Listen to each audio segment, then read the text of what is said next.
Think we're live. Kate, can you hear me? I can hear you, sir. Oh, good. The sound is perfect, I think. Good. Great. Kate, welcome. So tonight I'm going to have a discussion with Kate McArdle. She is the communications director for the Team McMurray, the Vote McMurray, Nate McMurray campaign for Congress. A relative new addition, someone I've known for several years. How long? We've known at least 2 years, right? A couple years, yeah. And I got to know as a candidate, like a lot of my team, people I met running for Congress. And I'm going to talk about Kate's background and what she does for the campaign, but also about her expertise and what she's, one of the things she's very, very passionate about, which is the environment. So Kate, where are you from? Where am I from? I grew up in Victor, New York, so in district. I actually live out of district right now in East Rochester, but I grew up in Victor, New York. Loved living there, loved growing up there.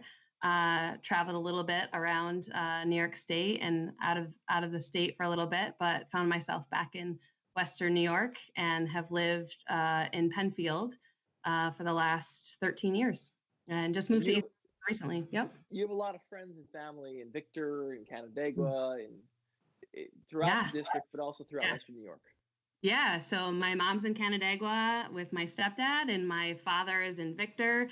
He will never leave the village of Victor, as you know, Nate, the former mayor there. And then my sister, her husband, and 3 kids are in Farmington. So can I say your dad is the former Republican mayor of Victor, New York? Yes, he is. He is. Do you guys get in fight a little bit about politics sometimes? No, we get in amazing discussions about politics, and what has been so fun in the last couple of years is to be able to talk to him about something that we both agree on, which is sustainability in the environment. But my father was actually a water quality guy, engineer, and cared very much about protecting drinking water. So we had a lot of shared experiences and shared passions. So we stick to those. I tell people all the time, we all have Republicans and Democrats in our own homes, in our own families. Yeah. We are not aliens to each other. Some people want to make it look that way and want to make us seem like we should hate each other. But come on, if we have to hate each other, then it's going to be impossible to live on this planet. We're all the parties should not divide the American people, especially at a time like this. So and I want to talk to you. Go ahead. I'm sorry, Kate. No, it's saying what I've watched you in your campaign the last couple of years, and certainly volunteering in politics. You talk to anyone for long enough, you're going to find a middle ground. So. Yep, that's right. There's things we can work on, common ground. So Kate McArdle, or she's known, Cardi B. No, oh, come on. teasing. Thanks a lot. So listen, Ms. McArdle, you went to college where? So I went to St. Lawrence University, which is up in the North Country, middle of nowhere, nothing to do up there. Biggest difference between the North Country and Western New York and NY27? Biggest difference, Oh gosh. Well, it actually is similar in that it was very rural. So similar in that way to the 27th. Different landscape. A little bit shocking, I know, but a little bit colder. So probably just as much snow, but it would get to be -20, -25, sometimes wind chill, freezing. But so are you almost all the way up near where'd that be? Yeah, it's like 45 minutes from Ottawa. So we used to go hop the border to go hang out in Ottawa. So what's Ottawa like? It's great. Oh, it's amazing. Yeah. Ottawa's an incredible place to visit. They have you have Quebec City and Montreal not too far away. Yeah, Montreal's like 2.5 hours from there, but we would go to Ottawa, and it's a great space. We're about 10 miles away from Potsdam, which Clarkson University is there. It's a North Country has so much to offer. Also similar to the 27th, a great farming community. So a lot of agriculture. You wouldn't believe that, but a lot going on up there, and of course very close to the Adirondacks. So a lot of my as we'll talk about, my passion for environmental work happened as a result of me spending a lot of time in the Adirondacks. So how would you describe yourself? You've advised many nonprofit organizations through grant writing, through outreach. Mm-hmm. Well, how would you describe your work and background? Yeah. So I started as an advocate. I was passionate. As I said, I just had a moment when I was 17 years old hiking the Adirondacks and knew that I was going to spend my career protecting our natural resources. So water, soil, all of those things. I just wanted to remain a person that was going to protect those things that are so dear. So I started as an advocate and working with a lot of nonprofit organizations, and my career, while I was in a variety of different nonprofit roles, even if it wasn't directly related, I think I told you the other day, Nate, I had a little stint in nutrition and health. I worked at the Child Care Council. Wherever I was, I brought environmentalism and sustainability into the roles that I was in, and was really lucky to be able to do that. So for the last several years, you've been working with RIT. What was your role with RIT? Yeah. So at RIT, I was the Outreach and Education Program Manager. So there at the New York State Pollution Prevention Institute, I was supporting a grant program, which comes through the state funding, the Environmental Protection Fund. And really what we were doing is providing much needed resources to nonprofits across the state. So people like Buffalo Waterkeeper and organizations like that are doing critical work. Providing them funding and then working with them to provide them, whether it be technical resources or marketing resources, whatever it would be, really just serving as a program manager to offer them support. So Kate, we're in the middle of a crisis that scientists warned us about. Yeah. And I keep linking it to another potential crisis or current crisis that scientists are warning us about, which will be bigger than this current crisis, and that's climate change. Yep. How do we talk to people so that they understand climate change is not some wacko, liberal idea, but reality that we're going to have to face very, very soon, or else we're going to have to face the consequence.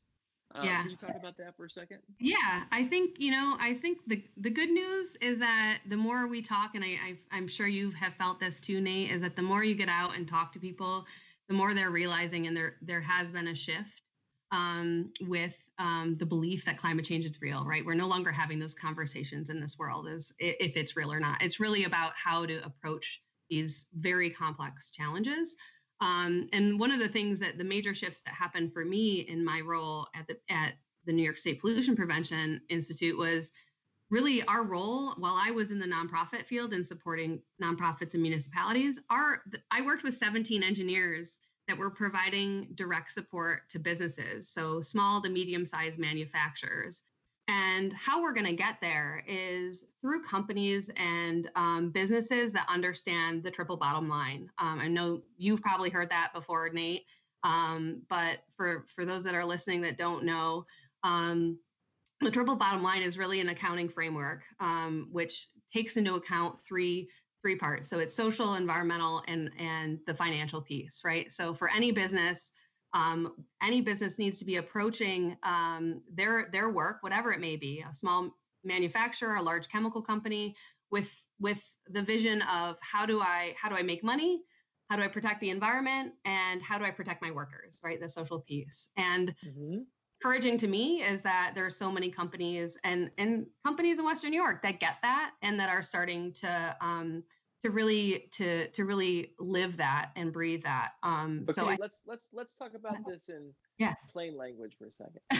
Yeah. Okay, I'm someone who comes up to you. You know it. I know you know it, Nate. I know it, but I want to make people feel it. Yeah. Yeah. So if I come up to you, Kate, and I say to you, I don't care about the triple bottom line.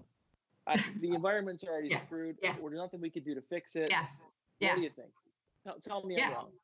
Then, well, I don't need to talk to you about that. How do you care about going to work every day and making a living wage? Because our companies, in order to be successful long term, if we know that climate change, right? People that believe know that climate change is real.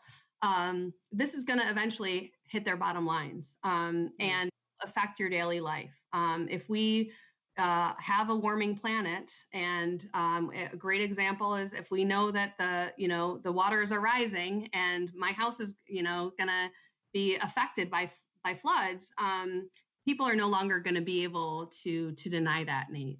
So I think that's true. I think the way we need to make people understand that there's leadership is about persuasion, right? Getting people to believe in the things that may not seem like they're in their best interest, but persuading them to believe that it is in their best interest. Yeah. And climate change, when people first hear about it, is like, I don't want to do anything. I don't want to change my lifestyle.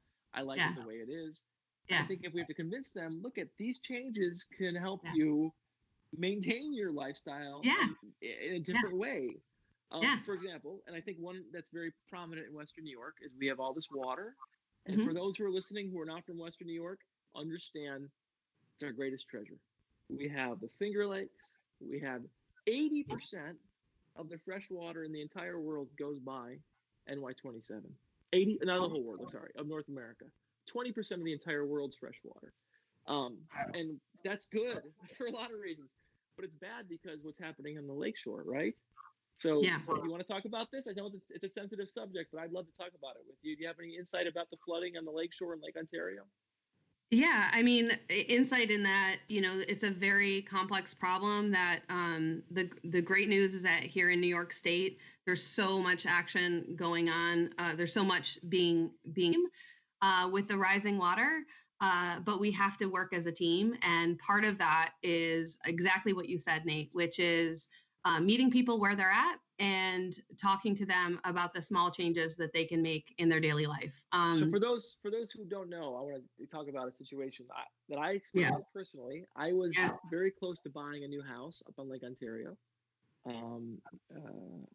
Orleans County, and I was excited about this house. Did I tell you this, Kate? No, I don't. I'm not sure I heard that story. I was so excited about this, and the house was beautiful, and you could look out at the water, and I loved it. And I went there, and I was just about to sign the deal, and a geologist friend of mine, I said, you should go look at this water because I know there's a waterfront problem. Tell me how much time I got. Yeah. And he came and he showed me a map of where the house, the backyard used to be and where it is. Yeah. And you could see it move back over the course of 10 years by looking at GPS imagery. And he said to me, do not buy that house unless you want to spend $1 million to protect it. Yeah, and that's it's falling into the well, I said the ocean, but Lake Ontario almost looks like an ocean. Yeah, so, so go ahead.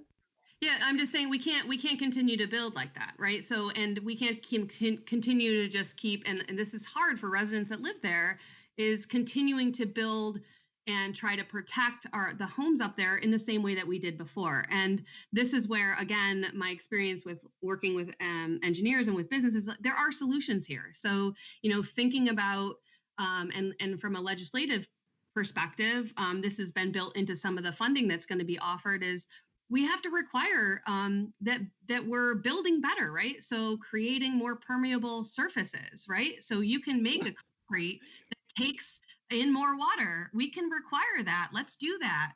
But don't you think, I do believe there's it's been mismanaged to some extent, because some of these houses have been there for 100 years. And it's hard to say to a woman who's had their house, 2 generations, 3 generations, say, hey, you built wrong. Yeah. She's like, well, no, no, of course. He's had this house for 300 years. Right. No, you can't. You cannot say that to someone that's currently lived there. Absolutely not. So I think we have to figure out a way to manage the water flow, protect those homes. But maybe on new construction, you're right. There's things we can do to prevent. But I do think that the international agreements need to be re-examined, and we are increasing with climate change. There's more water. Yeah. So the agreements that were put in place previously clearly are not working to manage that water. Is that? Would you agree or disagree? I agree. Yeah, I totally agree. Yeah, there's been mismanagement for sure. But I am hopeful, and I do think again it comes with the right leadership, and you need to be able to have people that are sitting down at the table and having these tough decisions or discussions. And I think that those conversations are having, but they need to amp up, and they need to continue to have them. I think everything is difficult it's hard to have these conversations. And I've been thinking a lot about all of these issues in light of our current national situation. and the challenges that we're facing. I'm worried right now that the narrative a couple months down the road will be that, fraction, 1/20th or maybe even 1/30th of the economy of the United States handles it better than the United States. Yeah. And I don't think that's acceptable. I think we should be angry and demand more. What do you make of the current situation? I'm horrified and angry about it. Yeah. What do you think? It's complex, Nate, and I go back and forth. I mean, on one hand, I'm so angry at the federal mismanagement and the messages, of course, that we're getting from our supposed leader about how this is going to be done in 3 weeks or 4 weeks. By all of the messaging that's coming out of the White House is very disappointing, and it's concerning to me, of course, as many Americans. So I think it's been mismanaged for sure. But I also, in all of that, see, because I'm someone that's always glass is half full, is I see all the people that are doing such a great job at our local level and in the state, and partners that are connecting for the first time, or people that are working, whether it be a private-public partnership and government partnerships. You do see the strength in what's coming out of this. I'm really hopeful that we'll continue to grow as a region as a result of this, Nate, and be able to move the ball forward faster.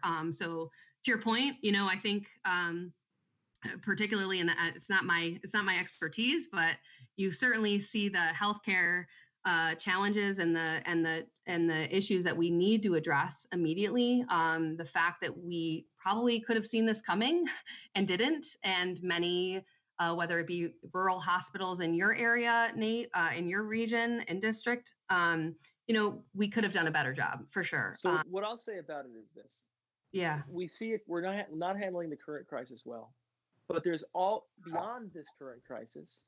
And some are, like you said, we should be proud of what the governor's doing right now. I think many New Yorkers, even I'm talking to people that even hated Governor Cuomo 2 weeks ago, and they were like, "I like Governor Cuomo, so good for him." I think that beyond that, I think we're always dealing with a subtle hum of inequality in this country. Not just inequality, of actually abuse of people's rights and rights of citizens of the greatest country in the nation of the world. The fact that there's so many people who do not have access to care of all different sorts, and we ignore those subtle crises all the time. And I think healthcare for every single American has always been a priority of mine. I think we see now more than ever that we're only as strong as our weakest link. And I'm going to keep fighting for that. And I think right now, what I hope is we don't fumble our way through this. Tons of people die, and we have a tragedy, and then we wash our hands of it and say back to normal. No, I don't think take this moment to say we are going to fix these crucial problems in the United States of America, like healthcare. Yeah. And I think it gives us, like any challenge, Nate, it gives us an opportunity to do better. And, we need leadership, particularly, I know, we need leadership in the 27th, and we need somebody to be able to say that healthcare is a right for us, and we can find a way to pay for it. We can do this. It is an essential thing. And the fact that, you can, I'm sure you're talking to your family and friends, and you see the difference between, I've talked to some folks that are, just batten down the hatches. I'm all right. I've got, 3 years worth of food in my basement. I'll be fine. I just spent $1,000 at the grocery store. Right. And then, you talk to someone, I have a couple of friends that just lost their jobs and don't have any savings and don't know how they're going to get what's it going to look like in 2 weeks from now, right? Exactly. That divide is subject for a second. Yeah.